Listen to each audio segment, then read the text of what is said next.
Kita beralih ke informasi lainnya, pemirsa. Gubernur DKI Jakarta meninjau langsung proses pembangunan flyover Latu Menteng di Jakarta Barat. Pemerintah Provinsi DKI Jakarta menargetkan proyek ini rampung pada 15 Desember 2026 untuk mengurai kemacetan dan meningkatkan keselamatan di kawasan perlintasan kereta api. Gubernur DKI Jakarta, Pramono Anung, meninjau pembangunan flyover Latu Menteng di Jakarta Barat pada Kamis 2 Juli 2026. Proyek ini menjadi salah satu prioritas pemerintah Provinsi DKI Jakarta karena berada di titik kemacetan akibat perlintasan sebidang kereta api. Pramono menyebut pembangunan flyover menjadi prioritas setelah banyak menerima keluhan masyarakat terkait kemacetan di kawasan Grogol, Pluit, Selipi, dan sekitarnya. Hingga saat ini progres pembangunan telah mencapai 55,2% dengan nilai proyek sekitar 256 miliar rupiah dan ditargetkan selesai pada 15 Desember 2026. Flyover yang paling ditunggu di Jakarta. Karena apa? Di sini ini kalau dilihat pagi, sore, siang selalu kemacetannya tinggi sekali. Maka ketika saya mendapatkan usulan tentang flyover Latu Menteng untuk segera dikerjakan, saya menyampaikan bahwa ini menjadi prioritas utama untuk mengurai kemacetan di daerah Grogol, Pluit, Selipi, dan sebagainya.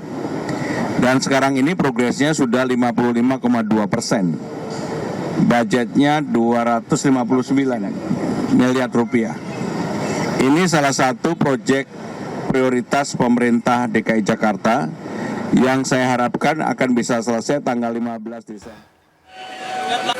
Anggota DPRD DKI Jakarta Hardianto Kenneth mengatakan pembangunan flyover berawal dari aspirasi warga yang disampaikan saat reses. Menurutnya selain mengurai kemacetan, proyek ini juga diharapkan menekan risiko kecelakaan di perlintasan kereta api. Ia optimis kemacetan di kawasan tersebut dapat berkurang hingga 30-40%. Kehadiran flyover Latu Menteng diharapkan meningkatkan kelancaran dan konektivitas transportasi di Jakarta Barat. Pertama kan saya buat reses.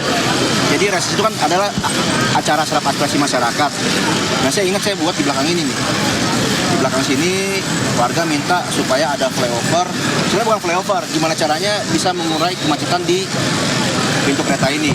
Nah, saya diskusi akhirnya menemukan solusi, berarti harus dibangun flyover. Nah, pada saat itu anggarannya nggak ada, 2024. Dari Dinas Bina Marga, mereka menyanggupi awalnya untuk membuat kajian dulu. Karena kan prosedurnya kan harus ada kajian dulu kan. Harus ada kajian dulu, jadi buat kajian dulu.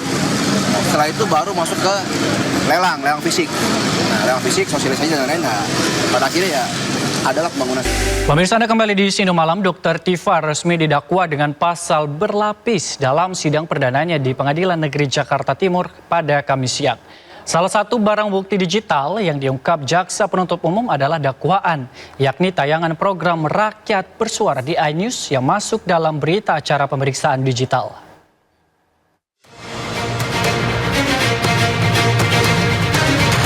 Sidang perdana Dr. Tifa Sulma atau Dr. Tifa dengan agenda pembacaan dakwaan dalam perkara dugaan pencemaran nama baik dan penyebaran berita bohong terkait dugaan ijazah palsu Presiden ke-7 Republik Indonesia Joko Widodo digelar di Pengadilan Negeri Jakarta Timur, Kamis siang. Dalam dakwaannya, jaksa penuntut umum mengungkap sejumlah barang bukti digital yang diduga berkaitan dengan penyebaran informasi bohong mengenai keaslian ijazah Presiden ke-7 RI Jokowi. Barang bukti tersebut meliputi puluhan unggahan di media sosial X dan Facebook, serta tayangan program Rakyat Bersuara iNews TV yang ditayangkan pada tanggal 29 April 2025. Jaksa menyebut seluruh barang bukti digital telah dianalisis melalui berita acara pemeriksaan laboratoris kriminalistik barang bukti digital. Dan uji karbon akan dimintakan oleh Bareskrim. D. Unggahan melalui media sosial YouTube pada akun @official_inews dengan judul full 3 pelapor ijazah Jokowi bersaksi Rakyat Bersuara tanggal 29 April 2025 di mana pembawa acaranya adalah saksi H. Aiman Adi Wicaksono STMSI, ya, maka Anda katakan 100 miliar persen palsu. Terdakwa, kalau ini adalah ijazah apa ya? Ijazah kita nggak bisa sebut asli atau palsu ya. Kalau ini ijazah yang diklaim sebagai ijazah Joko Widodo yang menjadi presiden 2014 sampai 2024, maka ini palsu. Saksi Aiman, dari mana Anda bisa mengatakan palsu? Terdakwa, dari mana? Saya melihat dari foto. Terdakwa, foto, oke, silakan. Terdakwa, satu dari foto ya. Kemudian yang kedua, ini materi utama saya, karena saya sebagai dokter yang memang menekuni anatomi gitu ya. Diketahui dalam sidang perdana ini, jaksa penuntut umum membacakan surat dakwaan yang menjerat Dr. Tifa dengan sejumlah pasal, termasuk pasal dalam Undang-Undang ITE serta pasal pencemaran nama baik. Dari Jakarta, tim liputan iNews melaporkan.